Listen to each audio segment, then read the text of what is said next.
Greetings, viewers and listeners. Welcome to another episode of KO Insights podcast. My name is Annabelle Njoki.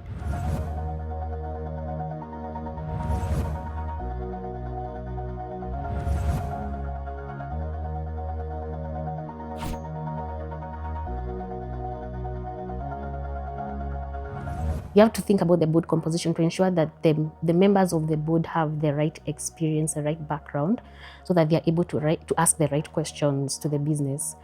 Because when the board receives the information, they usually receive very summarized information, just a dashboard that's just showing red, amber, green, and that's all they can tell. The business could be reporting it's green, and you're like, oh yeah, a good percentage of it is green, is amber, maybe the risk is moderate.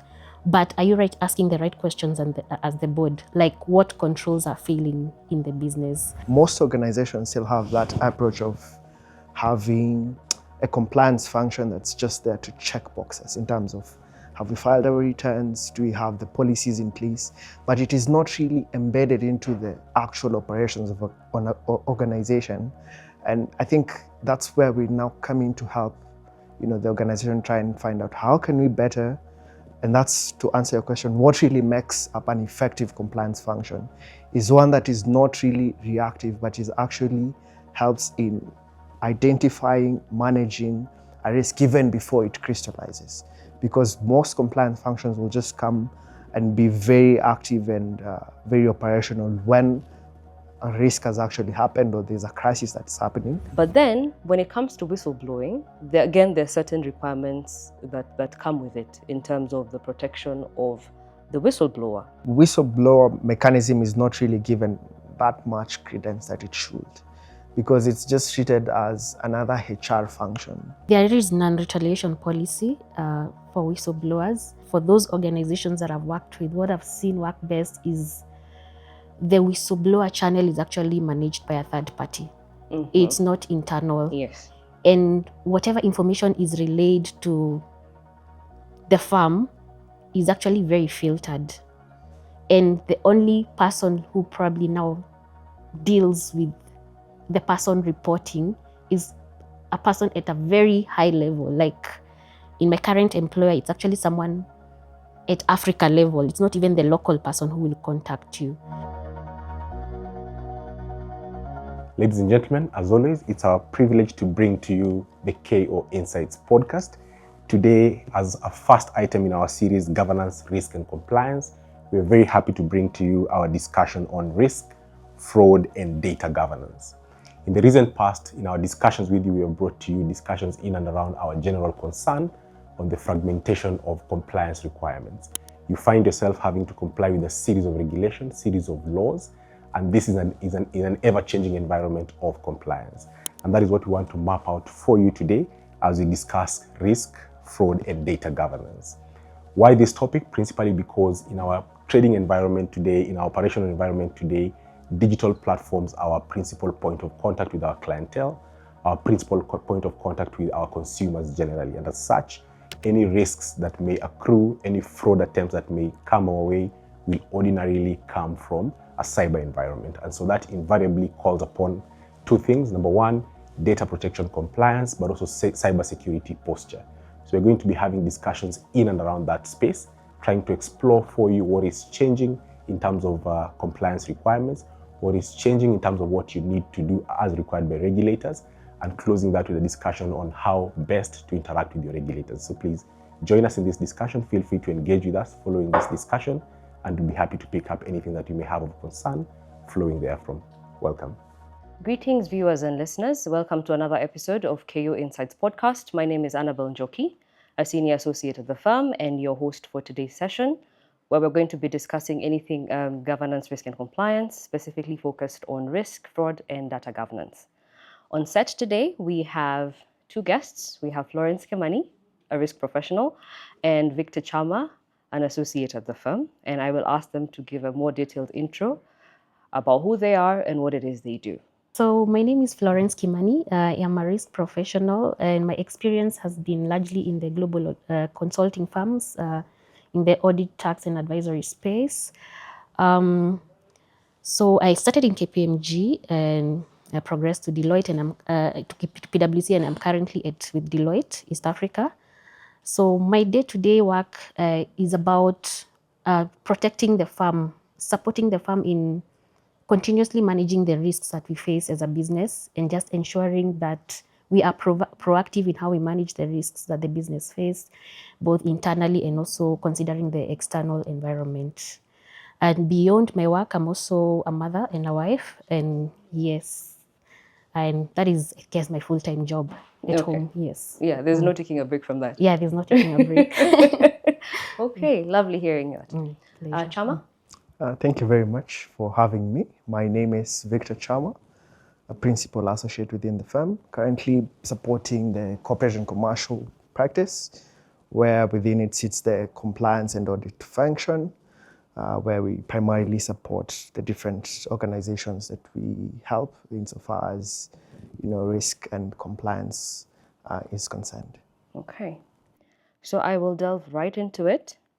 Now, when we're talking risk and compliance, there's people who felt that a lot of organizations are still treating compliance as a checklist exercise because regulators are always placing all these requirements on these various entities in the various industries, and you need to meet a certain threshold for you to continue operating in whatever market that you're operating in. So from your experience, what truly distinguishes an effective risk and compliance function? A mature risk and compliance function usually goes beyond the checklist. It looks into protecting the business and understanding really what risk is the business facing. It also has to consider whether the decisions around the activities are being conducted ethically. It's not just about having a policy, because a policy is just on paper. If the activities within the business do not support what the policy says, then policies just remain a paper. So a mature risk and compliance function has to be holistic, looking at what are we doing as a business, what are we really exposed to, the way we conduct our activities, is it ethical, and what could expose us to, the various risks, and how are we actively and proactively mitigating this, and so that it's not a knee-jerk reaction when we are hitting issues. Like, we always have to be on top of things to ensure that it's more preventative than, than remediating. Yes. Yes. Okay. Yeah. So that's Florence speaking from a more in-house role. So you also play risk and compliance, but albeit as external legal counsel. And I know at some point the two of you sort of have to collaborate. What does that look like? I think, especially from the audits we conduct, from the interaction you get to have with the organization, you get to realize that most organizations still have that approach of having a compliance function that's just there to check boxes in terms of, have we filed our returns? Do we have the policies in place? But it is not really embedded into the actual operations of an organization. And I think that's where we now come in to help the organization try and find out how can we better, and that's to answer your question, what really makes up an effective compliance function is one that is not really reactive, but is actually helps in identifying, managing a risk even before it crystallizes. Because most compliance functions will just come and be very active and very operational when a risk has actually happened or there's a crisis that's happening. But an effective risk and compliance function is one that is able to preempt and put measures in place even before the actual risk crystallizes. Okay. And so then as risk and compliance, there's reporting that's happening at managerial level, and then there's what escalates to the board. So in both your experiences, what are these gaps that are there in terms of board level oversight and operational risk realities? What we would say in Kenya, kwa ground. Sometimes when those people are seated at board level, there's a certain level of sight that they have, there are certain expectations that they're having, but then there's what is actually happening in terms of operational realities. What disconnects have you noted over the years? So on matters board reporting, yes, the board provides oversight, which is their mandate in an entity. But then again, the board composition have to you have to think about the board composition to ensure that the members of the board have the right experience, the right background, so that they are able to ask the right questions to the business. Because when the board receives the information, they usually receive very summarized information, just a dashboard that's just showing red, amber, green, and that's all they can tell. The business could be reporting it's green, and you're like, oh yeah, a good percentage of it is green, is amber, maybe the risk is moderate. But are you asking the right questions as the board? Like, what controls are failing in the business? Has there been repeat issues? Because sometimes if the board is not like really hands-on in understanding what are these repeat issues, what are these repeat risks that we keep on seeing in the business, that means we are not improving. There's no continuous improvement. So they need to ensure that they ask the right questions, even at their level. And what you're saying is for them to be able to ask the right questions, we already need to have the right skill set on the board. Yes, you need to have the right skill set. You need to have that finance and accounts person sitting there so they can ask issues around the aging reports. You need to have that IT personnel, someone with IT background, so that they're able to understand what these controls are failing. Because you find like some situations where you see an entity, let's say even a bank, has invested heavily, like maybe from previous audit recommendations, they've been advised that they need to maybe procure a system. And then they're told that this system is going to remediate all these risks we're facing and even, mitigate future exposures to this. Then the system is purchased. Then you find that the operational side, these systems are not even being implemented. They're still using the old systems that they have in place because, issues of change management. They feel like if this is working and people don't want to learn a new system, there's always pushback when you're rolling out something new. So if you do not ask the right questions, you'll keep on like putting in money into the business and still not correcting issues that actually impact the business. Okay. Yeah. So Chama, what gaps have audits shown in terms of? I do agree with her that unfortunately sometimes the information that gets to the board is overly summarized. And sometimes it's even sanitized in the sense that what the board is getting is not the actual picture of what's happening in terms of the operational reality. So, and then the indicators that the board will be looking at, yes, of course, you have your red, amber, and green, but there's just little information as to what is speaking to the current status we're seeing. And so because of that, then the board is not going to be as effective as it should be because there's still some very critical information that they're missing.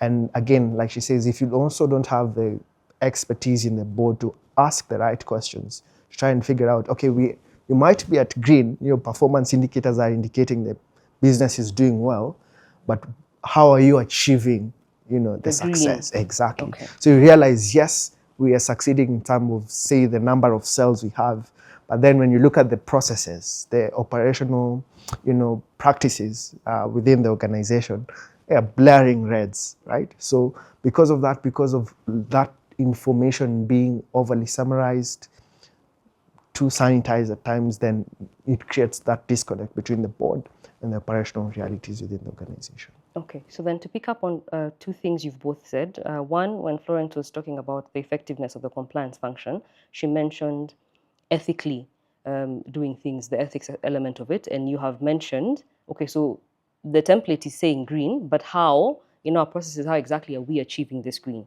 So when you talk about ethics and ethical failures when it comes to organizations, are they typically, do they emerge as a result of weak controls, or is it as a result of culture or leadership?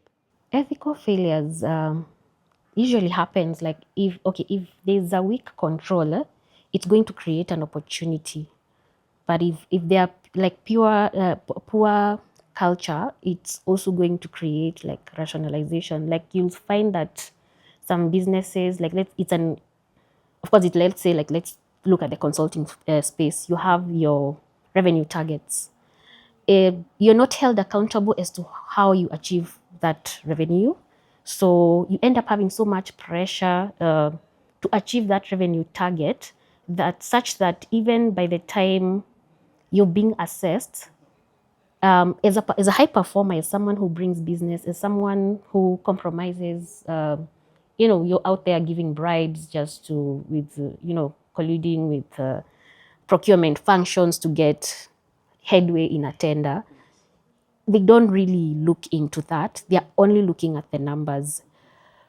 And then it doesn't happen just dramatically, like it just doesn't happen like in a day. These are things you'll see happening. Even the internal stakeholders, the employees will know such and such a person usually is not ethical, but because the leadership keeps rewarding, okay, they do not hold accountable those who bring value to the business. And you find that value in most cases is looked at as, yeah, it's monetary. So you find that such people are not being held accountable and people are observing.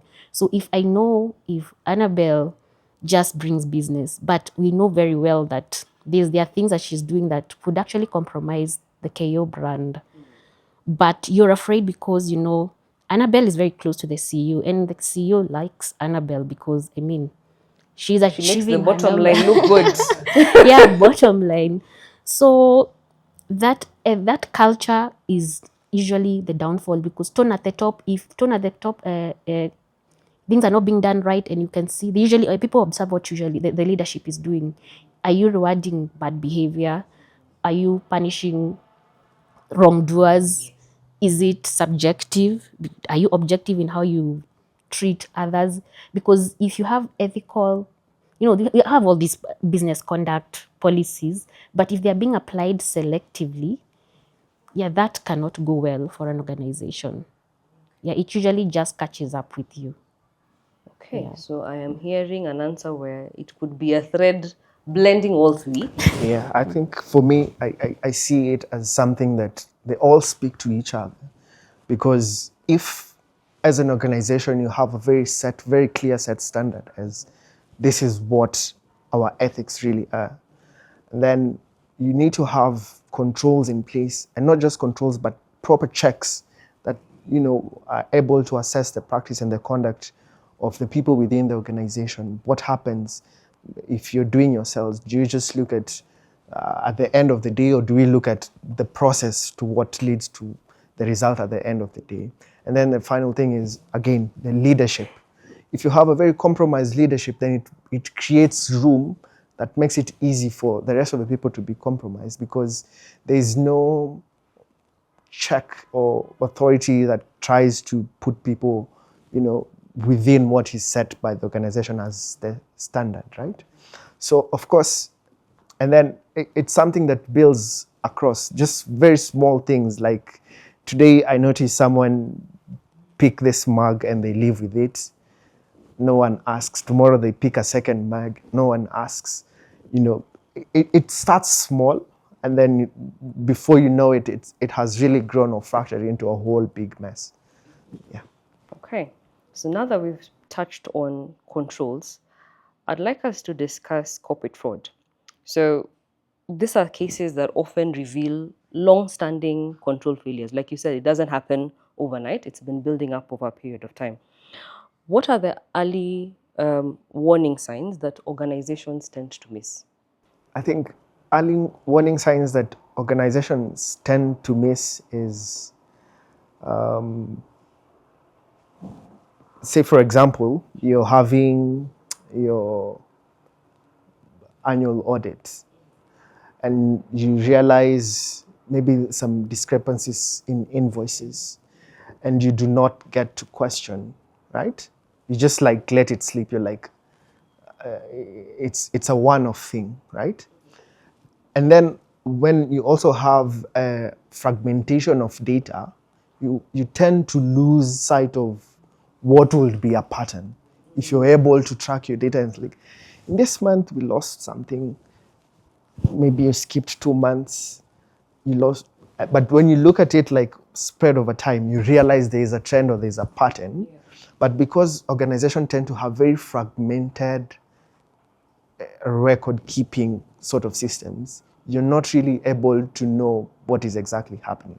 So because of that, then you come to realize when it's a whole big mess, and you were not able to address it when it was in the initial stages because you did not have the information.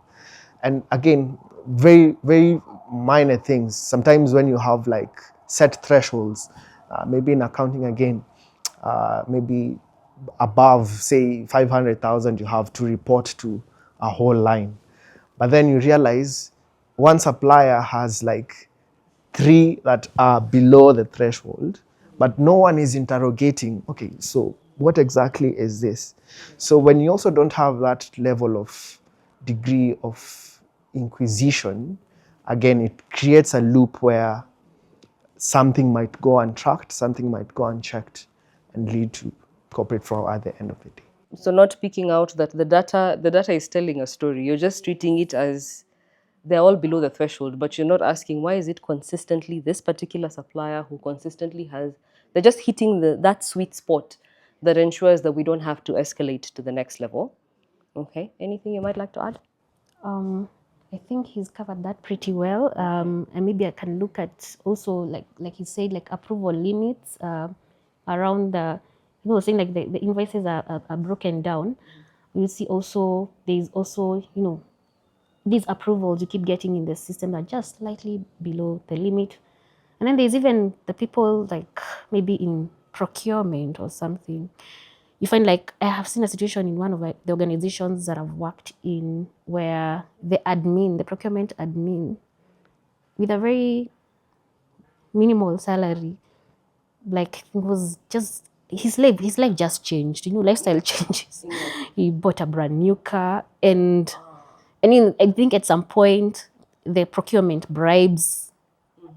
I think he couldn't take it anymore. That he had to just expand his lifestyle. He became too lavish.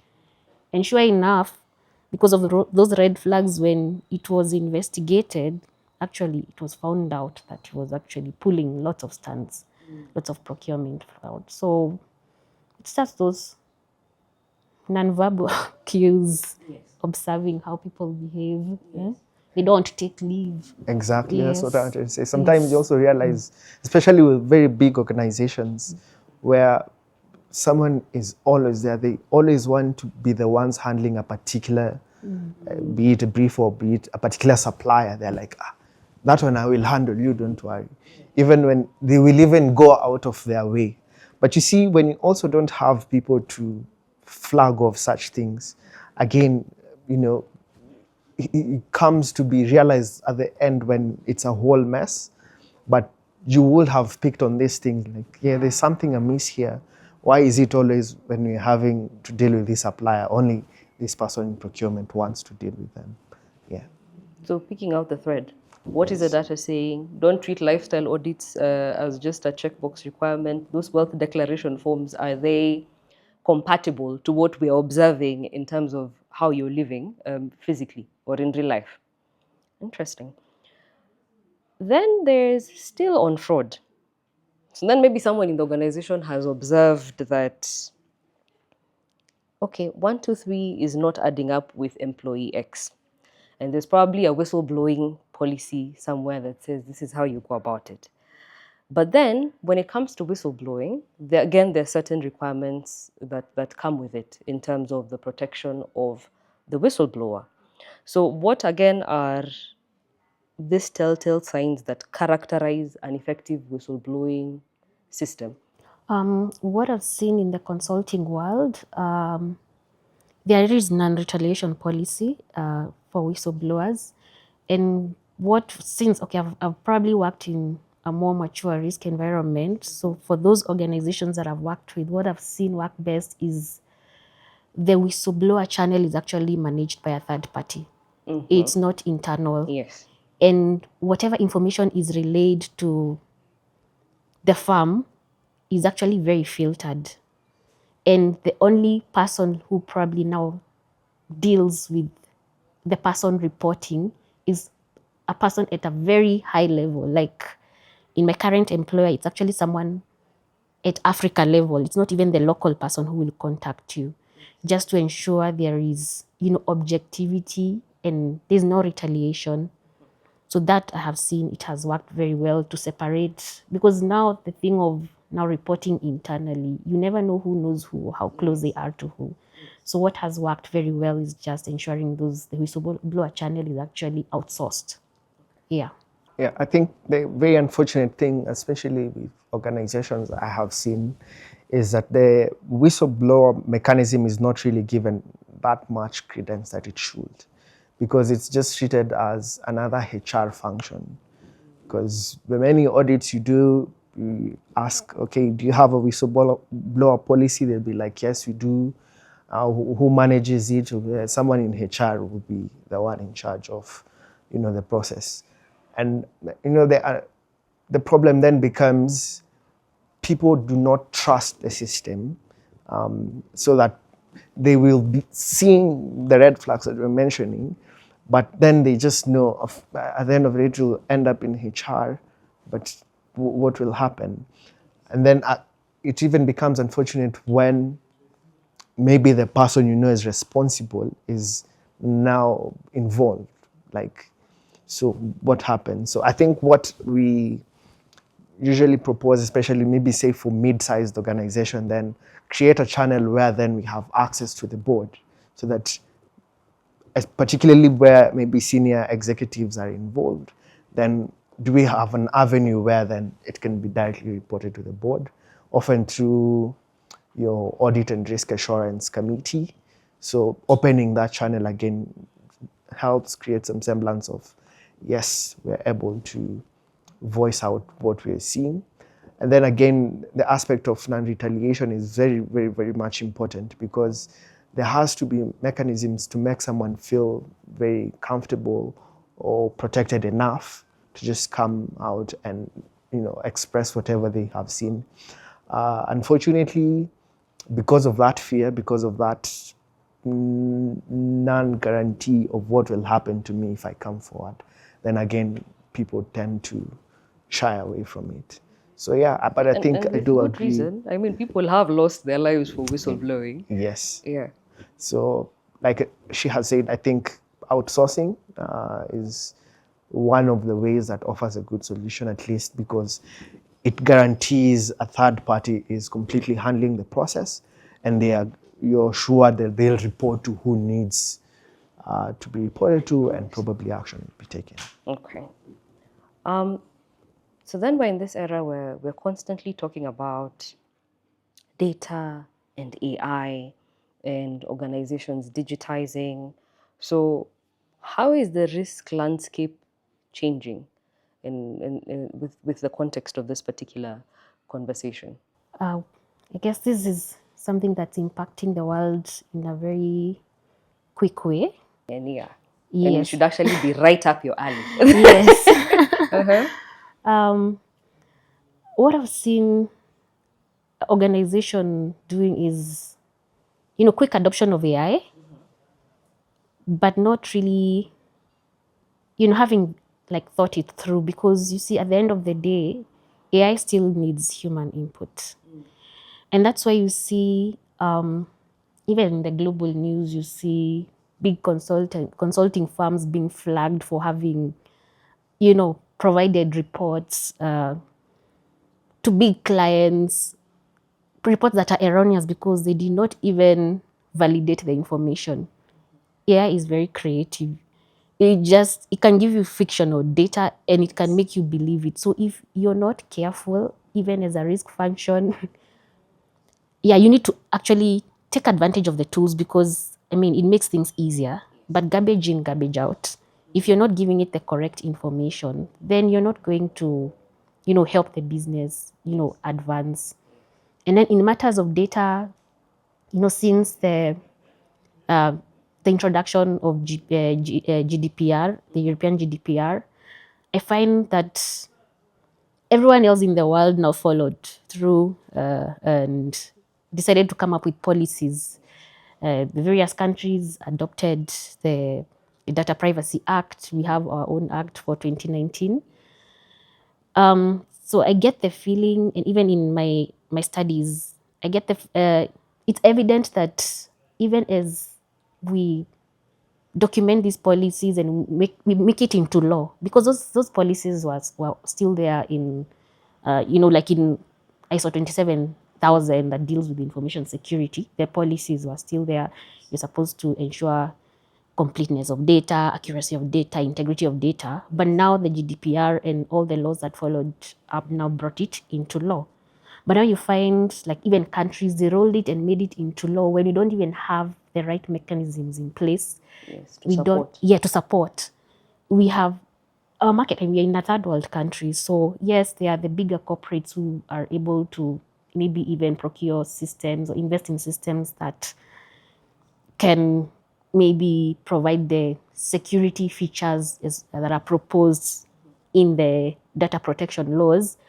But like you were saying, like the SMEs, they may not have that capacity to actually implement some of these things that have been stipulated for them. And also, even when you look at the public, even the general public, most people don't even understand their rights to data. They're even afraid if you tell someone like, you'll even get like, let's say my mom is elderly, she keeps receiving these messages from this bank or about her shares, and you're telling her, no, you can actually go and ask. And she's very afraid because she doesn't think she has the right to walk into that bank and ask questions. So there is lots of lack of awareness even to the general public, but also I feel like even there's not enough infrastructure, or we are not yet that mature as, I'll just say Kenya, like the environment, it's not mature enough to probably handle the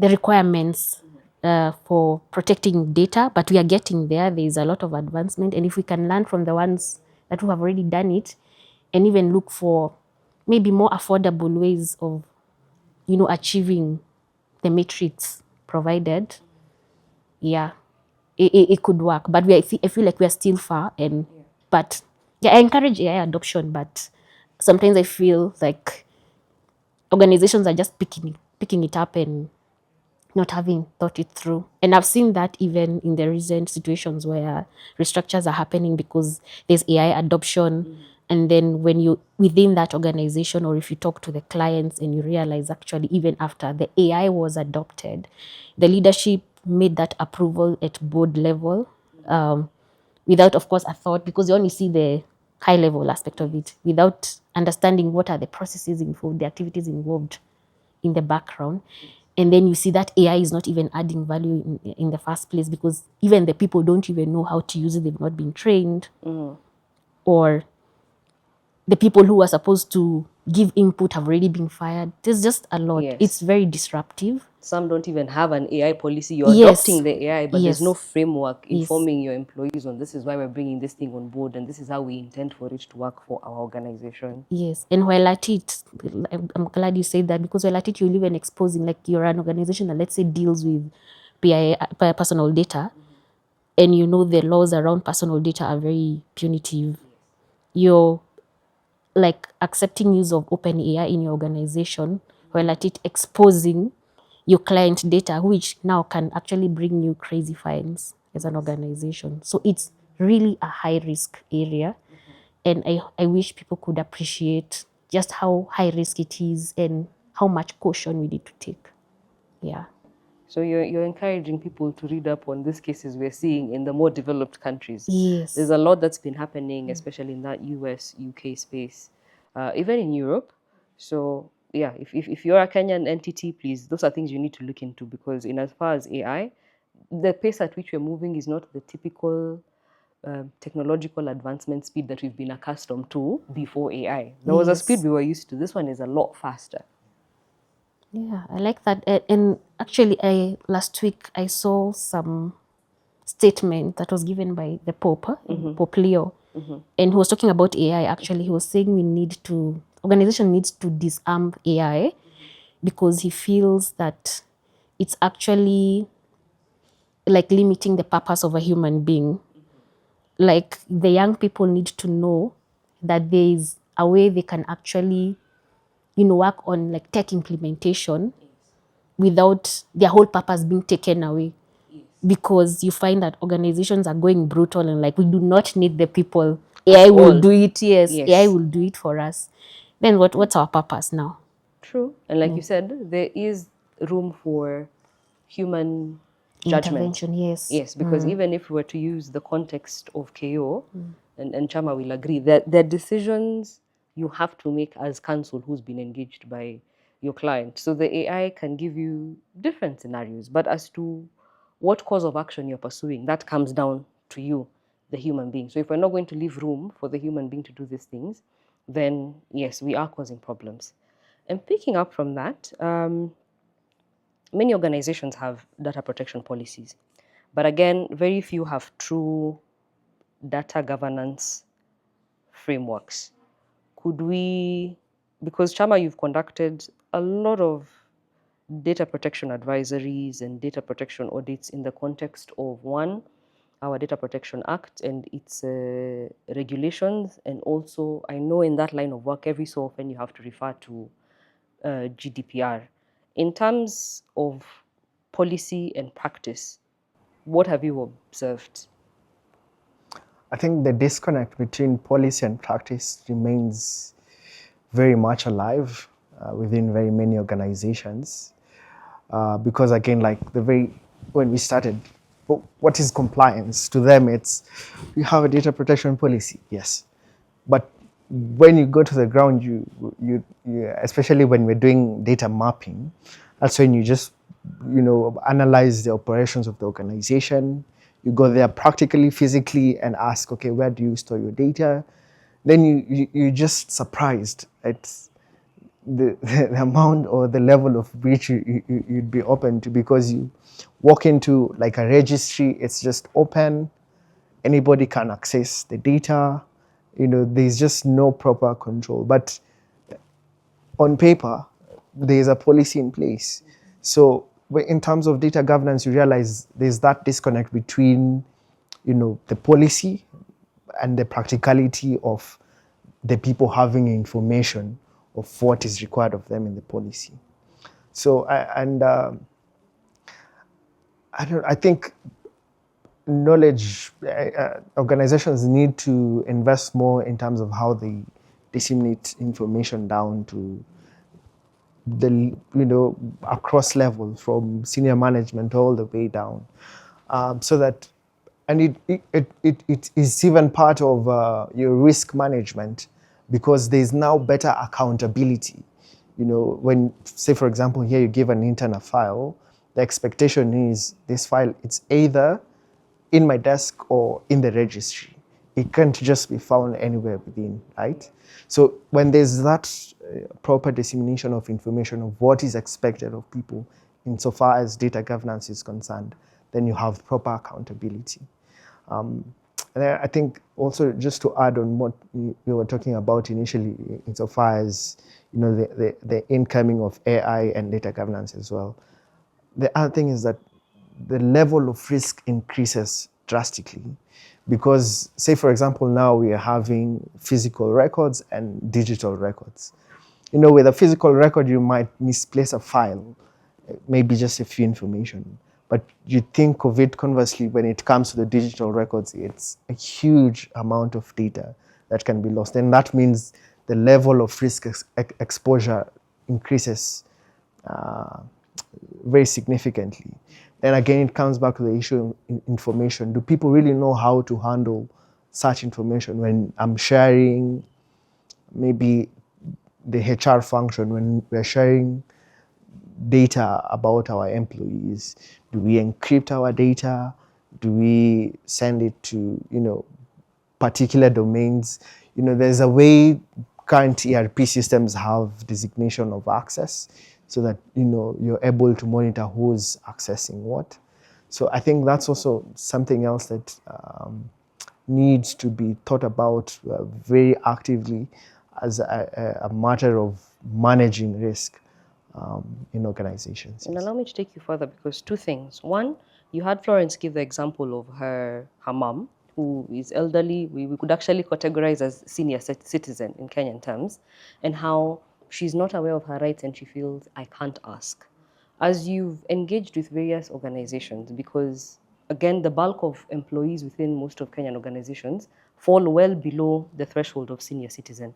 Do you see the same problems, like you're meeting employees who are not aware of their rights and feel, I cannot ask? Is that a thing? Yes. So again, it just goes back to people treating having policies as a checklist, where you come to an organization, particularly in the orientation. I think people are usually just concerned, what will I be earning? Okay, fine, where do I sign? Okay. Beyond that, They don't want to know what the employer is going to do with their data. I mean, to be honest, you go to this organization, most people don't know. For them is, I'm coming here, I have these targets, this is what I need to do by the end of the day. And that's where like most of their focus ends. And so that again comes to the function of risk and compliance. It's actually their duty to have active engagement with their employees across board, just informing them, because it's part of what will form effective risk management.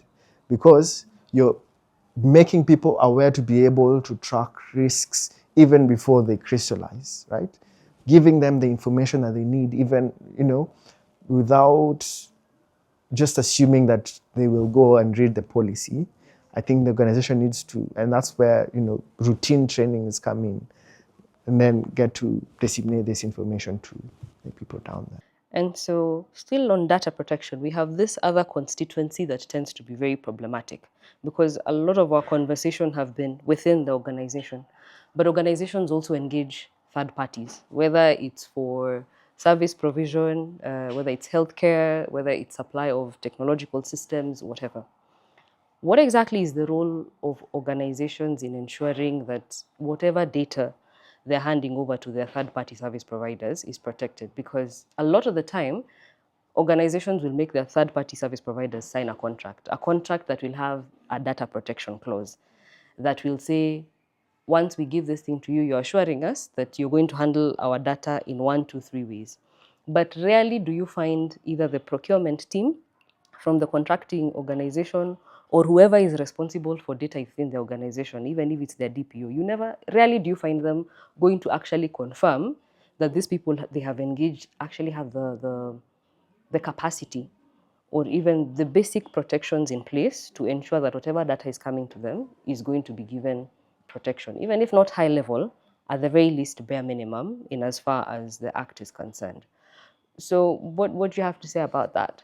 Do they have an obligation to even check? Okay, so now what we do for such situations, or at least what you also advise clients in such situations when they are in terms of handling that parties who are going to handle your data, in your contracting, you need to have the right to audit clause. And you'll find you'll get pushbacks from some third parties, like this right to audit clause. And why are they giving pushback? Probably because even the things they are saying, the systems they're saying they're in place do not even exist, or they are really like shallow.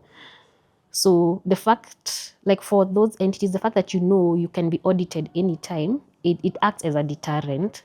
So that one we always encourage, even for us ourselves, when we are contracting with third parties, there is the right to audit clause.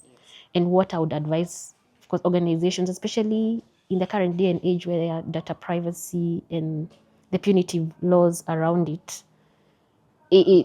that they should actually perform those surprise audits that they claim they could actually perform, because there's a lot at stake. If you end up, if you're an insurance company, you end up exposing your client data, your PII, it would be catastrophic, yeah, to the business. Yeah. Yeah, I think it just ties back to data governance, because this speaks to how an organization actually now manages the data, how they collect it, how they retain it, how they share it. That's where third parties come in. I mean, as a data controller, data processor, data controller, you retain pretty much the overall control of what happens to that data, even if it's in the hands of a third party.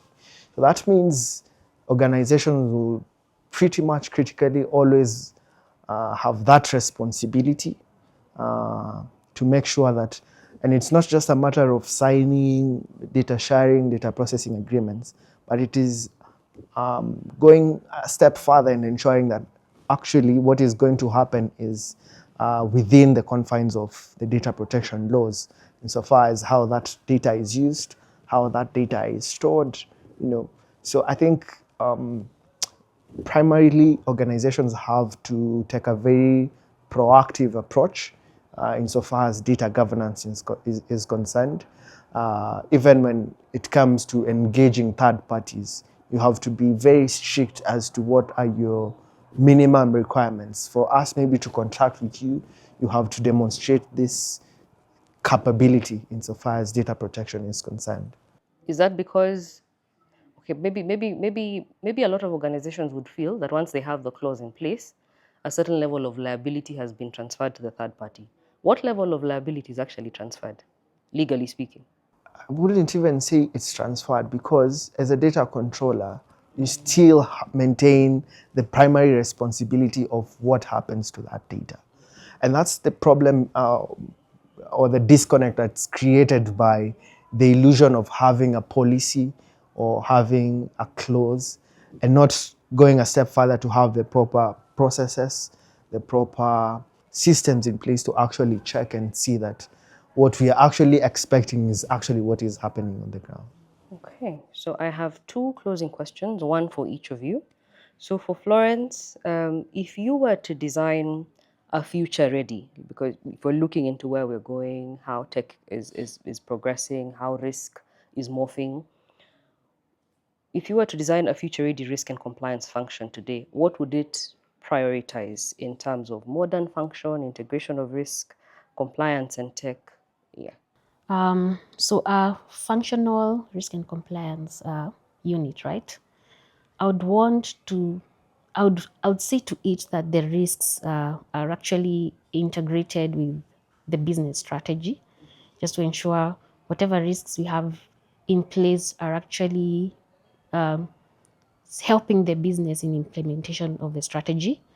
I would want to see a function that have resources, people resources who understand the data that we have to work with, who are also able to conduct the right data analytics to ensure that we are also able to like assess the even observe the data trends, the trend to perform trend analysis to see how we can actually improve processes in the business of how we can even mitigate risks, even future risks.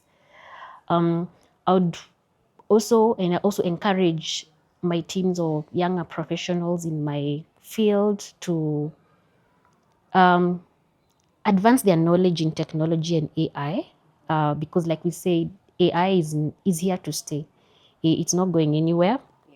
So it's here to stay. So it is important that we get ready for AI adoption because it is coming. Like the moment, like for our farm, when we integrated as Africa, we found ourselves in a situation where we had to operate on the same system, like within the same system across Africa. So you're going to find yourself being forced to actually adopt a system, and if you're not like open-minded in it, because like what I noticed or what we experienced after the integration is the older folks, like I would say like the tech dinosaurs, they really struggled because every time you'd be told, okay, no, we have to use it, and they're wondering, why do we have to use this? These are the thing has always been working. What are we trying out?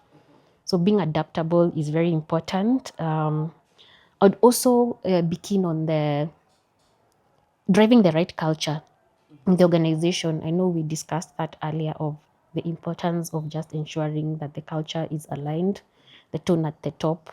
It needs to ensure that you need to ensure that you're aligned, in terms of managing the risks, not applying rules selectively. Yeah, just ensuring that also the leadership communicates the same, and it also, yeah, it's they like you're walking the talk as the leadership. Yes, I think, and also, yeah, I think one thing I would want to mention is the regulatory aspect. I know that is your specialization. Hey, regulations, they keep changing. Like even with our current government, across the world, there are of course standards, even the auditing standards or whatever standards that you have. If you're an internal auditor, if you're an auditor, there's the ethics committee. But even now locally, the local laws, it's very crucial just to ensure that even the teams in that risk management function, they are like on top of things in terms of if there's a law that has changed, if you're told, okay, fine, I don't know, maybe I don't know what kind of laws that have come to play that are impacting businesses with I know what had been affecting businesses over the past 1 year is the taxation, depending on the kind of products you offer in the market. And it's about to affect again because Yes. we're in a period where we're currently discussing a finance bill. So yes. You need to be like alert, because also what happens, like even for us who are in internal risk functions, you also need to advise the business in, because risk is not always negative. Yes. With so much changing even in the tax landscape, you need to actually advise the business on areas that they could take advantage. All these, when they implement various tax laws, you have now the opportunity to go and actually support the businesses out there and create a revenue stream out of it. I Yes. can imagine even for you guys, there's like lots of revenue stream around the data privacy space. Yes. Yes. So now the moment you spot an open space, it's a risk here in terms of like you internally, you have to comply and you have to ensure that even your policies are updated, but also how can we benefit on this as a business? And you find that as long as you include your risk management functions, your risk champions in the business agenda, like always make sure there's a risk person who is there. They can also mention these things, and they also need to be able to actually notice those changes and also come up with, they need to have that knowledge. Yes. Okay. Yeah. Chama, I've seen you nodding furiously towards the end. I think you'll have your opportunity because you in your role at KO, you sometimes get to sit in our clients' boards meetings, and you are constantly rendering advice to boards, and you also consider some of the things that are placed before them. What is one risk that you've seen come up over and over again that you feel or you think boards are currently underestimating? Seeing, particularly in the space we're in, data is one area that is not being given the seriousness it deserves in this sense. At one, the information that is coming to the board is, like I had said initially, overly summarized, such that the board is missing to have the nitty-gritty details of what are the actual risk exposure areas. And I think what will really help is having trend data, not just looking at, okay, what is the current status? We are at green, we are at amber, we are at red, no. But just trying to find out what has been the pattern over the last maybe 3 quarters, over the last 2 quarters, right? And I think, again, also being in the AI space, again, the actual understanding of the utilization of AI tools within the organization. Because there's a lot of informal use in the sense that many employees within the organization would be using AI, but there's no maybe like an AI approved strategy at the board level to just guide or steer the organization insofar as use of AI is concerned. So that, creates like a blind spot, for the board, one that's supposed to play an oversight role, but it really is not giving like a direction of where we want the organization to be at. And so risks might come up, but you might not even know where to start because you don't have the information about it. You have not given any guidance on, data AI and so on and so forth. So yes, I think boards need to now have a very proactive approach rather than just sit back and be fed information, but be more inquisitive insofar as these are our risks, yes, but what is informing what we're seeing. Okay, thank you very much. And that, ladies and gentlemen, brings us to the end of today's session where we have been discussing risk, fraud, and data governance. I am not sure how many risks you have identified throughout the course of this conversation, whether you feel your organization has attained the level of preparedness and compliance that it needs to. And I do hope that you found it enlightening and that you're going to be addressing whatever gaps you may have picked out from this conversation and utilizing whatever bits of informative pieces of knowledge that you have picked out to also educate your colleagues, your friends, and your loved ones. Thank you, Chama. Thank you, Florence, for a lot of your time, because I think we've spent over an hour having this conversation. And we look forward to engaging you again to discuss whatever developments we're going to be discussing, maybe over a period of 6 months. Thank you very much. Thank you. Thank you so much.